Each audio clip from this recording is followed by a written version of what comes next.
नमस्कार मित्रांनो, आपण काल जो व्हिडिओ पाहिला त्याच्यानंतर आज सेकंड डेला आपण त्याच्या पुढील म्हणजे काल मी तुम्हाला जे 3 दैवत सांगितले, ज्यांना प्रपंच करायचा, 4 भिंतीच्या आतला जे प्रपंच करतात त्यांना जे 3 दैवत सांगितले मुख्य, त्या 3 दैवतापैकी म्हणजे पहिलं तुमचं कुलदैवत, दुसरं तुमचं पितर, तिसरं तुमचे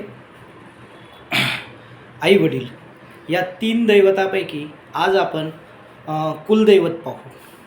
कुलदैवत काय आहे तर ब्रह्मांडातील शिव आणि पार्वती यांचंच म्हणजे पार्वतीचं रूप नवदुर्गेचं ते या ब्रह्मांडातील सर्वसामान्य प्रत्येक जीवाचं ते कुलदैवत असतं आणि त्याला शास्त्रानुसार भैरव आणि भैरवी म्हटलं जातं.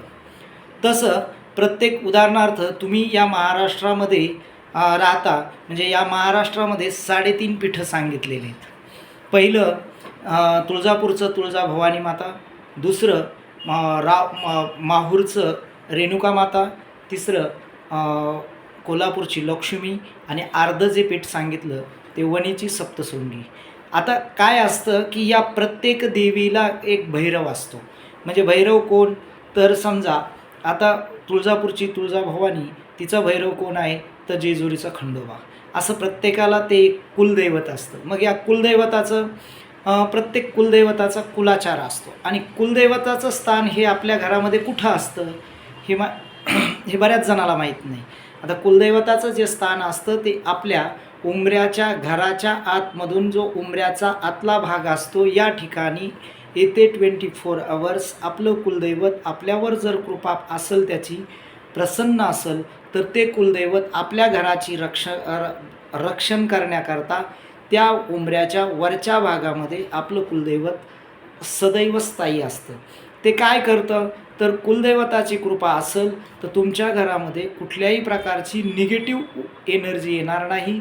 जसं शास्त्रानुसार सांगितलं जातं, जर ज्या घरावर त्यांच्या कुलदैवताचा विशेष अशा प्रकारचा आशीर्वाद आहे, अशा घरावर कुठल्याही प्रकारचं संकट येणार नाही, कुठल्याही प्रकारचं धनाची हानी होणार नाही किंवा कुठल्याही प्रकारचा अवैध अशा प्रकारच्या गोष्टी किंवा तांत्रिक प्रयोग अशा गोष्टी होत नाहीत. कारण ते कुलदैवत तुमच्या घराचं रक्षण करत असतं, तुमचं रक्षण करत असतं.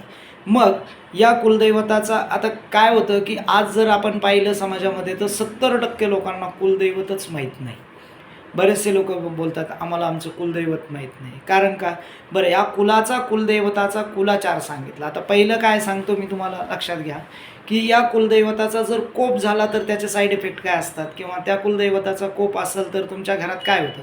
तर ज्या घरावर ज्या कुलदैवताचा कोप झालेला आहे अशा घरामध्ये तुमच्या प्रत्येक गोष्ट पुऱ्याला जात नसते. म्हणजे तुम्ही 1 महिन्याचा किराणा भरून आणला तर ज्या घरावर कुलदैवताचा कोप नाही, प्रसन्न आहे, अशा घराचा 1 महिन्याचा किराणा तो तुमचा 1.5 महिना जातो. आणि ज्या घरावर कुलदैवताचा कोप आहे अशा घरामध्ये तो 1 महिन्याचा भरून आणलेला किराणा किंवा 1 महिन्यासाठी आणलेलं तुम्ही शिधा सामुग्री हे तुमचं 15 दिवसात संपून जातं. दुसरं त्याच्या पुढं जर गेलं तर तुमच्या घरातला सर्वसामान्य माणूस हा घरातील कर्त्या पुरुषाचा, कर्त्या माणसाचा अपमान करतो. या घरामध्ये कचकच जास्त असते. म्हणजे नवरा बायकोचे भांडणं होणार, घरामध्ये कंटिन्यू कचकच चालू राहणार. मग हे ज्यावेळेस कचकच चालू असते, घरामध्ये कंटिन्यू कलह असतो, अशा घरामध्ये आपण सहज बोलताना म्हणतो, पूर्वी एक म्हटलं जायचं की ज्या घरामध्ये कचकच असते अशा घरामध्ये ओळचणीला पाल थांबत नाही किंवा स्थिर होत नाही. त्याचं कारण काय तर तुमच्या घरामध्ये कचकच असेल तर तुम्ही जर त्या घरातल्या एखाद्या पुरुषानं 100 रुपये कमवून आणणार असेल एका दिवसामध्ये उदाहरणार्थ, तर त्याला ते घरी 100 यायच्या अगोदर त्याला 200 रुपये देणेदारी होत असते. हा कुलदैवताचा साईड इफेक्ट असतो, म्हणजे कुलदैवताची कृपा नसल्याचं कारण. दुसरी गोष्ट, तुमचं कुठलंही काम योग्य वेळेत होणार नाही, त्या कामामध्ये अडचणी निर्माण होणार. तुमच्या घरावर कंटिन्यू कुठल्या ना कुठल्या विचित्र अशा निगेटिव्ह ऊर्जेची छाया त्या घरावर कंटिन्यू असते. त्या घरातील लोक दूषित होतात, त्यांची विचारसरणी विचित्र होते, लोक व्यसनी बनतात. अशा प्रकारचं या कुलदैवताच्या कोपाचं महत्त्वाचं कारण असतं. आता पूर्वीचे लोक हा कुलाचार, मग काय झालं काय केलं पाहिजे, तर प्रत्येकानं आपापल्या कुलाचा कुलाचार केला पाहिजे. कुलाचार काय प्रकार आहे, तर पूर्वी काय व्हायचं, पूर्वी एखाद्या माणसाची समजा परिस्थिती अगदी ढासळली, त्याला एकदम असा अडचणी निर्माण व्हायला लागल्या, म्हणजे तो असा चिंताग्रस्त बसलेला असायचा. अशा वेळेला गावातील काही किंवा त्या शाणे सुरते लोक किंवा ज्यांना अध्यात्माशी अटॅचमेंट आहे, ज्यांना या गोष्टीशी अटॅचमेंट आहे, असे लोक त्यांना सांगायचे, बाबा तू काय कर, आता तुझ्या कुलदैवताचा कुलाचार कर. मग आता कुलाचारामध्ये काय होतं, समजा ज्यांना तुळजापूरची जी देवी तुळजाभवानी आणि जेजुरीचा खंडोबा आहे, अशा लोकांना काय सांगितलं जायचं की जागरण गोंधळ करा. मग त्यांनी जागरण गोंधळ करायचा. पूर्वी आपल्या आत्ता जशी सुखसुविधा आहेत अशा सुखसुविधा नव्हत्या. मग सुखसुविधा नसल्या कारणानं ते काय करायचं, आपल्या घरातलीच बाजरी धान्य दळून आणायचं, ते येसूर भाकरीचं जेवण करायचे, मग त्या वाघ्यांना सुपारी द्यायचे, मग ते जेजुरी सगळं सामान भरून घ्यायचं आणि तो काय करायचा, जेजुरीला जायचा आणि येऊन तो देवाचा कार्यक्रम करायचा. बरं, त्या कार्यक्रमामध्ये आता काय काय होतं, समाजामध्ये प्रत्येकाची गोष्ट अशी असते की मी हे करतो म्हणजे मला त्याचा फायदा काय. तर त्याचा फायदा असा, पहिला फायदा असा की सहज आपण बोलताना अजून एक मन आहे बघा, ते मन म्हटलं जातं, तेल जळे आणि विघ्न टळे. म्हणजे तुम्ही ज्या दिवस त्या तुमच्या कुलदैवताचा कुलाचार करता आणि त्या कुलदैवताच्या नावाने एक रात्रभर 1.25 किलो तेल जळलं जातं, ते तेल जळल्यानंतर त्याचा पहिला इफेक्ट म्हणजे फायदा, तुमच्यावर येणारे जे संकट आहेत त्या संकटाचा नाश होतो आणि याच्यानंतर तुमचे पुढच्या पाच वर्ष तरी कमीत कमी तुमच्याकडे संकट येणार नाही. कारण त्या भगवंताच्या नावानं, त्या देवाच्या नावानं तुम्ही रात्रभर 1.25 किलो तेल जाळलेलं असतं. पहिला फायदा तुमचा. दुसरा फायदा, शास्त्रानुसार धर्माचे 4 पाय सांगितलेले आहेत.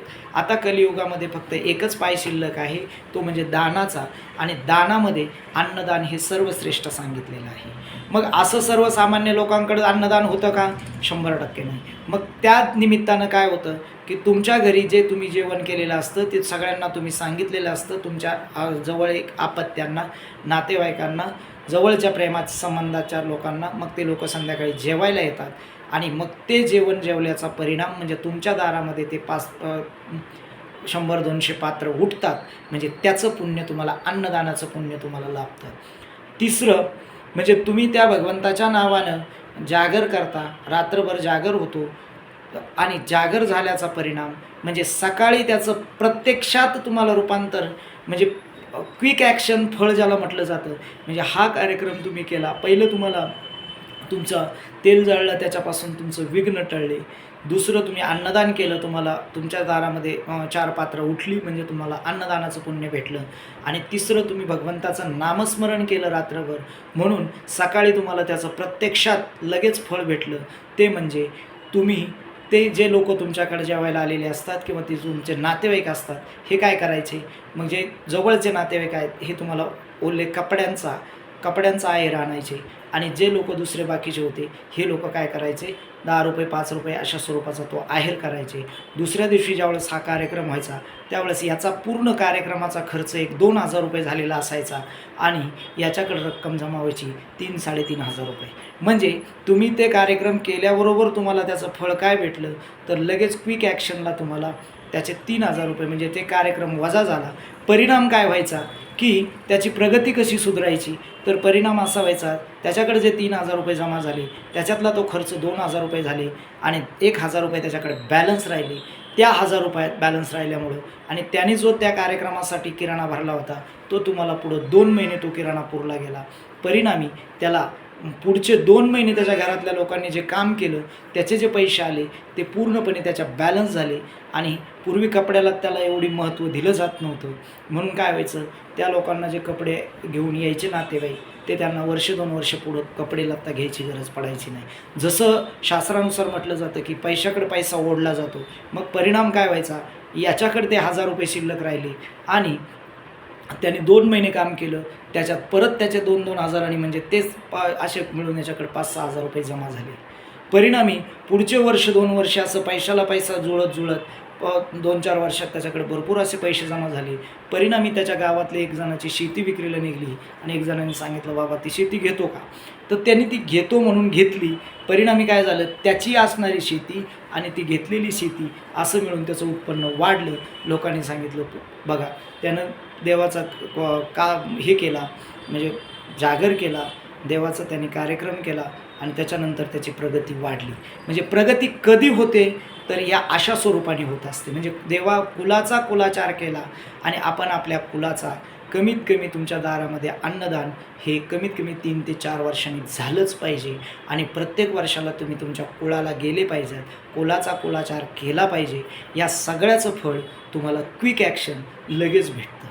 म्हणून मित्रांनो, आज आपण जर पाहिलं समाजामध्ये 70% लोक, आज काय होतं समाजामध्ये, 70% लोकांना आपलं कुलदैवतच माहीत नाही. बघा, जे समाजामध्ये सगळ्यात उंचवर आहेत ते हे सगळ्या गोष्टी करतात म्हणून ते अजून उंच उंच जातात आणि जो झिरो आहे तो माणूस काय करतो की नाही, मला हिरो व्हायचं आहे म्हणून तो तो करतो. आणि मधला जो काळ मधले जे लोक आहेत, हे मिडल फॅमिली जे आहे, यांना काय होतं, हे ते काय खरं असतं का, हे असं असतं का, तसं असतं का, म्हणून ते काहीच करत नाही आणि पुढच्या 10 वर्षात त्या अधोगतीला जातात. मग त्यावेळेला लक्षात येतं, कळतं की यार आपण काय करतो आणि आपण काय केलं पाहिजे. म्हणून माझी सर्व समाजातील लोकांना विनंती आहे, बघा मी तुम्हाला एक छोटंसं उदाहरण देतो. बघा, तुम्ही सगळ्या समाजाचे लोक भिकारी होताना पाहिले, मारोडी समाजाचे माणसं कधी भिकारी झालेली पाहिली का? असतील, 1% असेल, पण पाहिलं का? नाही. त्याच्या पाठीमागला रिझन काय आहे? कारण ते सगळ्यात महत्त्वाचं त्यांच्या या 3 दैवताला प्राधान्य पहिलं देतात. कारण ते त्यांच्या कुलदैवताशी प्रामाणिक आहेत, त्यांच्या पितराशी प्रामाणिक आहेत आणि त्यांच्या आईवडिलाशी प्रामाणिक आहेत. म्हणून त्यांच्याकडं कुठल्याही गोष्टीची कमतरता भासत नाही किंवा ते जीवनामध्ये कधीही लयाला गेलेले आढळून येत नाहीत. म्हणून मित्रांनो, माझी तुम्हा सर्वांना विनंती आहे, तुम्ही तुमच्या या 3 दैवताला प्राधान्य द्या आणि तुमची प्रगती एक दिवस निश्चित शिखरावर गेल्याशिवाय राहणार नाही. त्यामुळं इथून आपण आपल्या या कार्यक्रमाचा थांबू आणि मी तुम्हाला आज आपण इथंच आज हे कुलदैवताचा विचार आपण पाहिला. आपण उद्या आता पितर म्हणजे काय आणि पितरांची सेवा न केल्यास पितरांचा साईड इफेक्ट काय असतो हे आपण उद्या पाहू. नमस्कार.